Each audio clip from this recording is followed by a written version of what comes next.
શું કે હલી નવરી થઈ જઈ? હા હું તો ક્યારની થઈ જઈ અત્યાર સુધી હોય. હું શું કહું છું, થોડીક પૈસાની સગવડ થાય એવું છે. કેમ તારે શેની પૈસાની જરૂર પડી? માર પાયલીન લગન આવે ને એટલે થોડાક જોતા હતા. કેટલા જોઈએ? વધારે નહીં પણ 2 લાખ જેવું કરી દે ને તો સારું.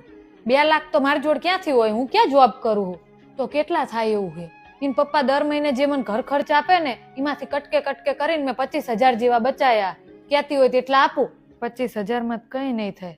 અલી આમ તો અમાર ભાઈનો પગાર સારો હે, તો બસ પૈસાની જરૂર કેમ પડી? એટલા પગારમાં કઈ થાય એમ નથી. ઇન પપ્પા લોન માટે જીયા હે, ભગવાન કરે ને થઈ જાય તો સારું. ગાંડી બાંડી જ નહીં થઈ જાય ને? લોન લઈને થોડા લગ્ન કરાય. અને એવા જ કેવા લગ્ન કરવા તમાર? અમારે જ બાપા કઈ નહીં, પણ પાયલીન બહુ ઈચ્છાઓ હે. છોકરીની એવી તો કેવી ઈચ્છાઓ કે બાપાને લોન લેવી પડે? પ્રી વેડિંગ કરાવવું હે, અનુષ્કા જેવી ચણિયા ચોળી લેવી હે, અને ઓલા આનંદના લગ્નમાં જેવું ડેકોરેશન કર્યું હતું ને એવું કે માર કરવું હે. આ સોશિયલ મીડિયાએ તો દાટ વાયડો હે. સોશિયલ મીડિયાએ? હા, આ કઈક સેલિબ્રિટીઓએ સોશિયલ મીડિયામાં કઈ અપલોડ કર્યું નથી, તરત એનો ટ્રેન્ડ ચાલુ. તારી વાત તો સાચી, પણ શું થાય? એમના જેવું કરવા જઈશું ને તો ગોયતાય હાથ નહીં આવો. તને ખબર હે આ સેલિબ્રિટીઓ મોટા બિઝનેસમેનો હે ને, ઈ એમની આવકનો 1% હિસ્સો જ એમના લગ્નમાં ખર્ચ કરે છે, જ્યારે આપણે મિડલ ક્લાસ આખી જિંદગીની આવક લગ્નમાં ખર્ચી નાખવી. એકને એક સોડી હે, પ્યાલો છેલ્લો જે કોઈ અમારા એક જ પ્રસંગ હે, એમાંય તૂટિયા વાળવી લોકો વાતો ના કરે. આ તો જે લોકો વાતો કરવાના હોય ને એની જોડે જઈને પૈસા માગી જો, કેટલા આપે બસ મને કહેજે. તારી બધી વાત સાચી, પણ પાયલીની ઈચ્છા હે તેને હવે કોણ સમજાવે? અમે જીયા વર્ષે અમાર સીટુન લગ્ન કર્યા હતા ને, અમારે તો આરામથી અમારા બજેટમાં પતી ગયું હતું. તમાર સીટુ તો સમજદાર હે.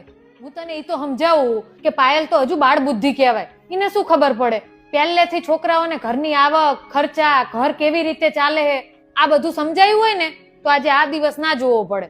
તાર વાત સાચી, પણ ભગવાન કરે હવે લોન મળી જાય તો સારું. હજુ તને કહું કે લગ્નમાં આંધળો ખર્ચો ના કરીશ. એ તો લગ્ન કરીને જતી રહેશે અને અમારા ભાઈને જીવવું મુશ્કેલ થઈ જાય છે. અમાર ભગા કાકાને ઓળખસ ને? તમારા કુટુંબમાં થાય ઈ ને? હા, એમના છોકરાના લગ્નના હજુ 2 વર્ષ જ થયા હે. એમને આપણી જેમ ઘરે માપે માપે જ છે, કઈ કરોડપતિ નથી. તો આ લગ્નમાં તું જો ને તો ગાંડો ખર્ચો કર્યો તો. ખર્ચો એટલે કેવો? જો પેલા પ્રી વેડિંગ માટે ઉદયપુર જ્યા, પછી લગ્ન વખતે દરરોજ અલગ અલગ રસમ રાખી, એટલે 5 દિવસ લગ્ન હાલ્યા. હવે 5 દિવસ જેટલા મહેમાન આયા હતા ને બધા માટે હોટલ રાખી હતી. બધાય 5 દિવસ વાહ કરી મજા કરીને જતા રહ્યા. પણ એટલું જ નહીં, સાંભળ હજુ બરાબર લગ્ન આયા ને ત્યારે જ એમને એક ખેતર વેચાણું હતું, એટલે બધા પૈસા લગ્નમાં ઉડાડી દીધા. એવું હતું એમ? વણાક તો હજુ હવે આવે હે, પૂરી વાત તો સાંભળ. આટલો ખર્ચો કરીને લગ્ન કર્યા અને વહુ 1.5 વર્ષ જ ટકી હે, જતી રહીને પિયર. 6 મહિનાથી રિહામણે બેઠી હે. હાય હાય બિચારાને.